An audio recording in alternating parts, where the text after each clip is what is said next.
আমরা আপনাদের সামনে ইসলামের তৃতীয় গুরুত্বপূর্ণ স্তম্ভ নিয়ে আলোচনা করব।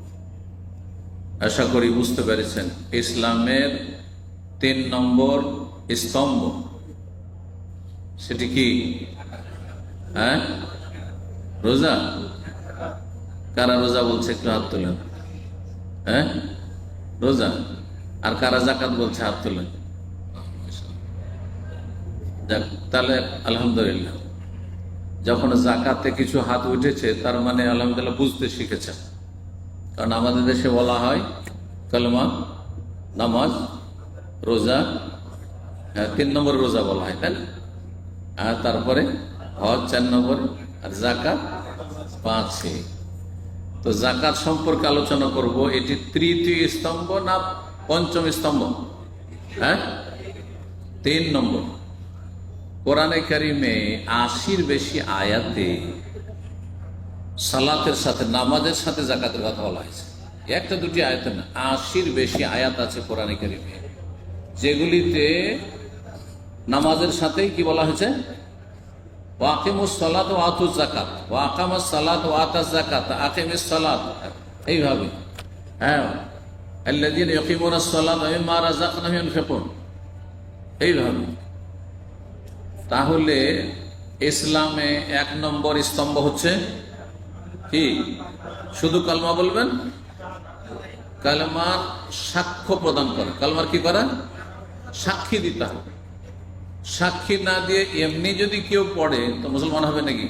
এটা মুসলিম না। বলে আশহাদু, আমি সাক্ষী দিচ্ছি।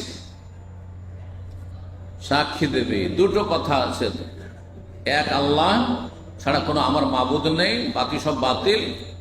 আর এক মুহাম্মদ সাল্লাল্লাহু আলাইহি ওয়াসাল্লাম ছাড়া আমার কোনো রসুল নেই, তিনি শেষ রসুল। 2 নম্বর 5 ওয়াক্ত সালাত, নামাজ। 3 নম্বর যাকাত। 4 নম্বরে সিয়াম, রোজা। 5 নম্বরে হজ। হজ নবী সাল্লাল্লাহু আলাইহি ওয়াসাল্লামের জীবনের শেষ দিকে 9ম হিজরিতে, 10ম হিজরিতে হজ করেছেন। আর হজ করে আসলেন জিলহজ মাসে, মুহররম, সফর, তার রবিউল আউয়াল মাসের 12 তারিখে নবী সাল্লাল্লাহু আলাইহি ওয়াসাল্লাম ইন্তেকাল হয়ে গেল। তাহলে একেবারে শেষ জীবনে হজ ফরজ হয়েছে। কিন্তু রোজা ফরজ হয়েছে 2য় হিজরিতে। জাকাত ফরজ হয়েছে, জাকাতের প্রাথমিক ফরজ হয়েছে মক্কাতে, হিজরতের আগে। এই জন্য মক্কি আয়াতেও জাকাতের কথা রয়েছে। আর জাকাতের বিস্তারিত বিবরণ, কিসে কিসে জাকাত লাগবে, কতটা লাগবে, বিশদ বর্ণনা মদিনায় নাযিল হয়েছে 1ম হিজরির শেষ দিকে বা 2য় হিজরিতে, মানে রোজা না আগে। তাহলে রোজা রমজানে যে রাখছেন তার চাইতে বেশি গুরুত্বপূর্ণ হচ্ছে জাকাত দেওয়া। এটা কার জন্য? পয়সাওয়ালাদের জন্য। কতটা পয়সা? মানে আজকালকার ভাষায় পয়সাওয়ালা না। আজকাল তো 1 কোটি টাকা থাকলেও মনে করছেন না না না আমরা তো পয়সাওয়ালা না, আমরা মধ্যবিত্ত, ঠিক না? না না, পয়সা সর্বনিম্ন নিসাব শরীয়ত নির্ধারণ করা হয়েছে। সেটা ইনশাআল্লাহ তাআলা যখন টাকার জাকাতের কথা আসবে তখন বলবো কতটা পরিমাণ রিয়ালে হবে। আর সেই রিয়ালটা বলে দিলে আপনারা হিসাব করে নিতে পারবেন সৌদি প্রবাসী যে বাংলাদেশে কত টাকা হলে জাকাত খরচ হবে। জাকাতের বিভিন্ন দিক রয়েছে, তার মধ্যে আজকে অল্প সময়, মাত্র অল্প সময় আমরা আলোচনা করব। তারপর ইনশাআল্লাহ তাআলা নামাজ শিক্ষা চলবে, নামাজ শিক্ষার পর্ব চলবে আছে। কারণ অধিকাংশ ভাইরা নতুন আসছেন, সহি শুদ্ধ নামাজ যদি না হয় তাহলে বাকিগুলো কিন্তু কবুল হবে না। আগে নামাজ ঠিক করতে হবে। সুতরাং সহি শুদ্ধ নামাজটা ঠিক শিখা অত্যন্ত জরুরি। সংক্ষেপে শুধু বলবো কোন কোন সম্পদে জাকাত খরচ, আপনার আমার কোন সম্পদগুলিতে জাকাত ফরজ, এটা জেনে নিলে বাকি সম্পদগুলিতে জাকাত খরচ নেই। মেলা সম্পদের জাকাত খরচ নেই। মাঠের জমিতে জাকাত নেই, বসবাসের বাড়িতে জাকাত নেই, বাড়িতে 2, 3, 4টা পয়সাওয়ালাদের বাড়ি 2, 3, 4টা গাড়ি ব্যবহার করছে তার ফ্যামিলির লোকেরা, একজনের মালিকানা তো রয়েছে, কোনো জাকাত নেই, ইত্যাদি ইত্যাদি। তাহলে জাকাত কিসে আছে আমরা ইনশাআল্লাহ 5টি পয়েন্টে আলোচনা করে দেব, যাতে মনে রাখতে সহজ হয়। জাকাত কিসে ফরজ? বললাম যে জাকাতের গুরুত্ব নামাজের পরে 3 নম্বরে ইসলাম। বুঝতে পারছেন না? জাকাত হচ্ছে ইসলামের এত গুরুত্বপূর্ণ বিষয়, জাকাতকে অস্বীকার করলে সে মুসলিম না। যদি বলে আমি জাকাত দেবো না, জাকাত দিয়ে কি হবে, সে মুসলিম না, মুরতাদ, কাফের। হিন্দু খ্রিস্টান যারা জন্মসূত্রে কাফের, তাদের চাইতে নিকৃষ্ট কাফের, মুরতাদ। যে জন্মসূত্রে ইসলাম পাওয়ার পরেও ইসলাম থেকে বেরিয়ে যায়, সে অমুসলিম কাফের চাইতে, ইহুদি নাসারার চাইতে নিকৃষ্ট। বুঝছেন না? তাহলে কত বড় তার অপরাধ। কিন্তু কেউ যদি অস্বীকার না করে, কৃপণতা করে, অধিকাংশ লোকেরা যে জাকাত দেয় না, পয়সাওয়ালারা, এরা অস্বীকার হয়তো করেন না, যদি নাস্তিক বেদিন না হয় তাহলে। হ্যাঁ, নামাজ টামাজ পড়েছে, কিন্তু পয়সার উপর মায়া বেশি, পয়সা কামড়ি, বের করতে বড় কষ্ট লাগছে, এই কৃপণতার কারণে। তাহলে সেই ব্যক্তি কাবিরা গুনাহগার, মহাপাপী সে, এবং তার জন্য জাহান্নামের শাস্তি রয়েছে। তার এই ধন সম্পদগুলিকে জাহান্নামের আগুনে সেগুলিকে উত্তপ্ত করা হবে, একবারে লাল করে উত্তপ্ত করা হবে। যেমন কামার শালাতে লোহাগুলিকে, অস্ত্রগুলিকে কি করা হয়, লাল করে পোড়ানো হয় দুনিয়ার আগুন দিয়ে, তার 70 গুণ বেশি তাপ থাকবে জাহান্নামের আগুনে, সেটা দিয়ে উত্তপ্ত করে শাস্তি দেওয়া হবে। সহিহ বুখারী মুসলিমের হাদিসে রয়েছে, কঠিন শাস্তি রয়েছে যারা জাকাত দেয় না।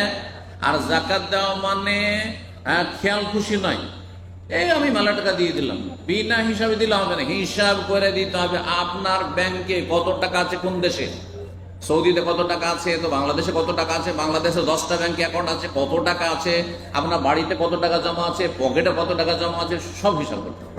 একজনের মালিকানা যত টাকা আছে, এত সোজা না। আপনি কোম্পানি হিসাব করেছেন, ইনভেন্টরি করছেন, বুঝেন আপনারা, হয়তো বছরে একবার হিসাব নিকাশ হয়, হ্যাঁ, যে কতটা এলো কতটা গেল। আপনার টাকা পয়সা হিসাব করতে হবে, যে 1 বছর ধরে যে টাকা পয়সা ছিল, এখন আবার 1 বছর পুরা হচ্ছে। আর সাধারণত মুসলিমরা রমজানে জাকাত দিয়ে থাকে, সেই জন্য রমজানে আলোচনা না হয়। রমজানের সাথে জাকাতের সম্পর্ক নেই, জাকাতের সম্পর্ক হচ্ছে কিসের সাথে? রমজানের সাথে যখন নেয়, তো কিসের সাথে সম্পর্ক? বছর পুরা হওয়ার সাথে, বছর পূর্তির সাথে। বুঝছেন না? আপনার টাকা ধর রমজানের 1 মাস 2 মাস আগেই 1 বছর বয়স হয়ে গেছে, 2 মাস আগে থেকে ফরজে আছে, বিলম্ব করছেন, গুনাহগার হচ্ছেন আপনি। রমজানের জন্য বিলম্ব করবেন, কিন্তু মানুষ আজকাল অভ্যাস বানিয়ে নিয়েছে, রমজানের সাথে সামান্য কোনো জাকাতের সম্পর্ক নেই। ঠিক, তাহলে জাকাত ফরজ কয় রকমের সম্পদে বললাম?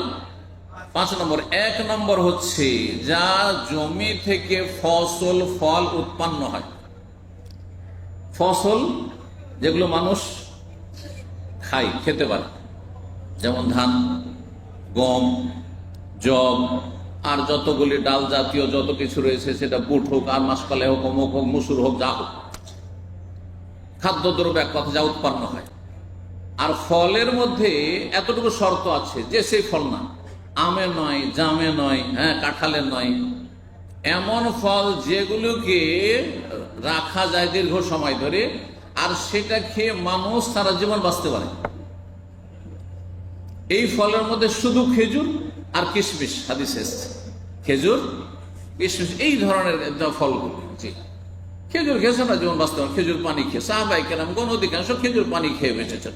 মাঝে মধ্যে কখনো কিছু পেলেন তো পেলেন, না হলে খেজুর পানি তাদের মূল খাবার ছিল, কয়েকটা খেজুর আর পানি, সুস্থ থাকবেন, কোনো অসুবিধা হবে না। তো এসব ফলে জাকাত লাগবে। যেসব ফল পচে সরে নষ্ট হয়ে যাবে, না খেলে, তা কলা, জাকাত নেই। কলার বাগান আছে, জাকাত নেই। হ্যাঁ, কলা বিক্রি করার পর টাকা জমা হইলো, তারপরে সব টাকাগুলোর সাথে আপনার অ্যাড করেন, আর বছরে একবার তখন জাকাত দেন, যদি খেয়ে দিয়ে বাঁচে তাহলে খরচ করে। দলিল কোরআনে কারিমে সূরা বাকারা 267 নম্বর আয়াত, আল্লাহ বলছেন, ইয়া আইয়ুহাল্লাযীনা আমানু, হে ঈমানদারগণ, আনফিকু মিন তাইয়্যিবাতি মা কাসাবতুম, তোমরা পাক পবিত্র যা উপার্জন করো, হালাল তা খরচ করো, মানে যাকাত দাও। ওয়া মিম্মা আখরাজনা লাকুম মিনাল আরদ, আর যা জমি থেকে উৎপন্ন হয় তাতে যাকাত দাও, মানে ফসলে আর ফলেও যাকাত দাও। কখন যাকাতটা দিতে হবে? ফসল ফলের যাকাত বছরে একবার, না কেটে নেওয়ার সাথে সম্পর্ক? হ্যাঁ, কেটে মেরে নিয়ে আসার সাথে সম্পর্ক। এর দলিল সূরা আনামের আয়াত 141, আল্লাহ বলছেন, ওয়া আতু হাক্কাহু ইয়াওমা হাসাদিহি, ফসলের যাকাত দেবে যেই দিন কেটে মেরে ঘরে তুলবে, সেই দিন, যেদিন কেটে মেরে তুলবেন সেদিন আপনাকে ওসর দিতে। এর নাম কি? অসুর বলে আমাদের দেশে। ওই 10 মনে 1 মন বিনা সেচেন আগে ফসল হইতো। হ্যাঁ, আগের যুগে আমরা ছোটকালে দেখেছি। সেচ প্রথম দেখতে লাগলাম যে এই পাম্প সেট মেশিন আসলো। তার আগে আমাদের ছিল না, আমরা দেখেছি 10 বছর 12 বছর বয়সে প্রথম এইসব মেশিনগুলো এসেছে। আর সেচের প্রয়োজন হয়েছে, আর এইসব সেচের ধান আর সেচের গম সুর। তার আগে গমও হইতো বিনা সেচে, ধানও হইতো, আউশ ধান হইতো ভাদ্র মাসে, সব বিনা সেচে হইতো। জি, তো এর দলিল নবী সাল্লাল্লাহু আলাইহি সাল্লামের হাদিসে রয়েছে। কতটা ফসল হলে যাকাত লাগবে? 300 সা। হাদিসে রয়েছে 300 সা যদি হয়ে যায়, তাহলে সংক্ষেপ করার জন্য সবগুলো হাদিস আমি পড়ছি। কতটা লাগবে? ফসল হচ্ছে 2 রকম, সেচ করা ফসল আর বিনা সেচের ফসল। বিনা সেচে খরচ কম, মেহনত কম, সুতরাং 10 মনে 1 মন দিতে হবে পরিমাণ। আর যদি সেচ করা হয় তাহলে মেহনত বেশি, খরচ বেশি, সুতরাং 20 মনে 1 মন দিতে হবে। এবার বুঝেছেন? তাহলে কতটা দিতে হবে, কতটা পরিমাণ হইলে আপনি জাকাত দাতা হয়ে গেছেন, জাকাত ফরজ হয়েছে, সেটা বললাম 300 সা। 1 সা কততে হয়? কেউ বলছে 2.5 কেজি, কেউ হচ্ছে 3 কেজি। এই ক্ষেত্রে সতর্কতা অবলম্বন করবেন, কারণ 2.5 কেজি করে ধরেন, তাহলে 300 সায় কত হয়ে যায়? 3 আড়িয়ে 750 কিলো। 750 কিলো যদি গম হয়, ধান হয়, তাহলে জাকাত খরচ হয়। কিন্তু যদি 3 কিলো করে ধরেন, তাহলে কত হবে? হ্যাঁ, 300 সা 3 তিরিকে 9, তাহলে 900 কিলো হয়ে যাবে। হ্যাঁ, তো এই জন্য এখানে সতর্কতামূলক বলবো যে 750 কেজি যদি হয়ে যায় তাহলে জাকাত দিয়ে দেন। 2 নম্বর যাতে জাকাত খরচ, সেটা হচ্ছে গবাদি পশু। গবাদি পশু মানে গৃহপালিত পশু, যেগুলোর মানুষরা গোস্ত খায়, ঘোড়াতে না। ঘোড়া যদি ব্যবসা থাকে তাহলে ঠিক আছে, ঘোড়া চড়ার জন্য 2-4-5টা ঘোড়া আছে, ঘোড়ার যুগ, অসুবিধা নেই, ওতে জাকাত লাগবে না। হ্যাঁ, সেটা বাহন আপনার। কিন্তু গবাদি পশু যেগুলো গোস্ত খাচ্ছেন, হ্যাঁ, আর অধিকাংশ সময় চারণভূমিতে চড়ে খাচ্ছে, আপনার ফার্মের গরু নয়, হ্যাঁ, আর ফার্মের ছাগল নয়। ফার্মের গরু, ফার্মের ছাগল হয়, তাহলে 5 নম্বর সম্পদ পড়বে, ব্যবসায়ী সামগ্রীতে চলে যাবে। 2 নম্বর যেটা, সেটা হচ্ছে গবাদি পশু, যেটা কি করা হয়, অধিকাংশ সময় চড়ে চারণভূমিতে খায় দায়, যা এক সময় হইতো। তো এর নেশাব যদি ওট হয় তাহলে 5টি, গরু হলে কে বলতে পারে? কারো জানা আছে? কত? জোরে বলেন। হ্যাঁ, 30, মাশাআল্লাহ। আর যদি ছাগল হয় 40টি। জি, এই ছিল। এটার দরকার পড়বে না, সুতরাং সংক্ষেপে এতটাই যথেষ্ট।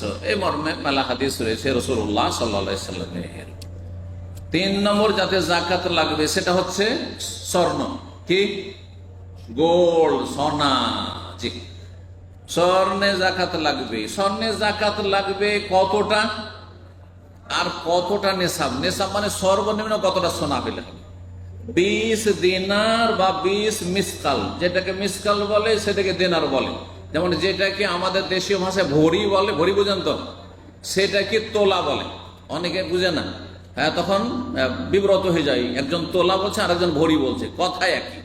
ওই রকমের দিনার, আরবরা দিনার বলে, মিসকালও বলে। 20 মিসকাল। 20 মিসকাল সমান কত?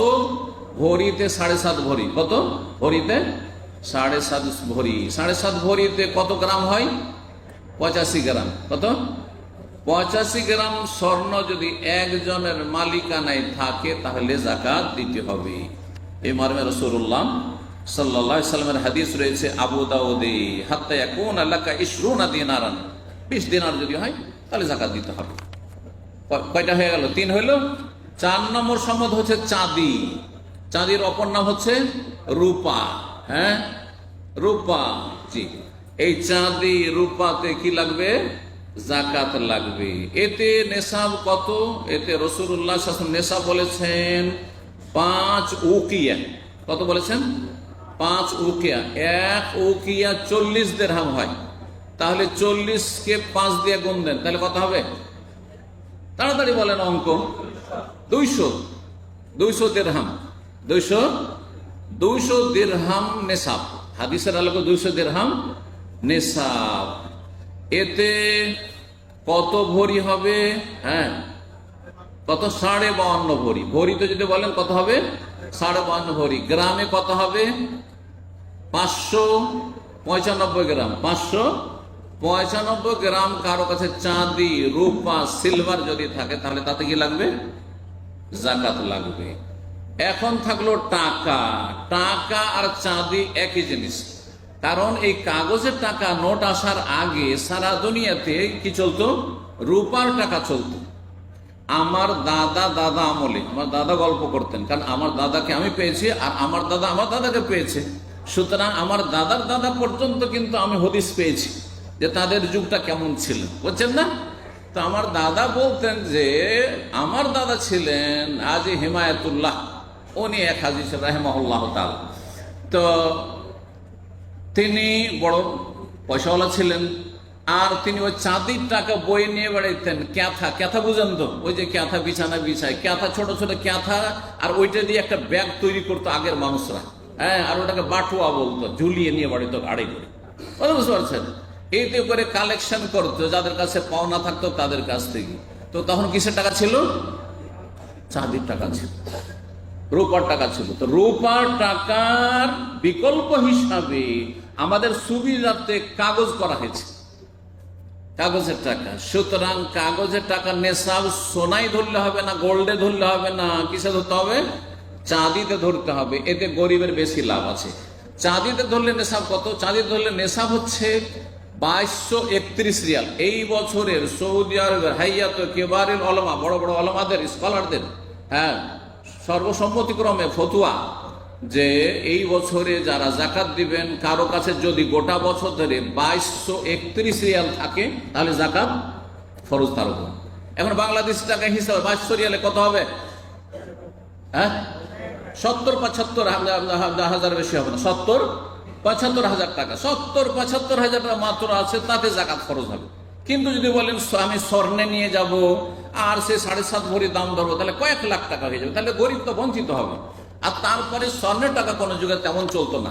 জি, কয়টা হয়ে গেল? 4টি হয়ে গেছে, তাই না?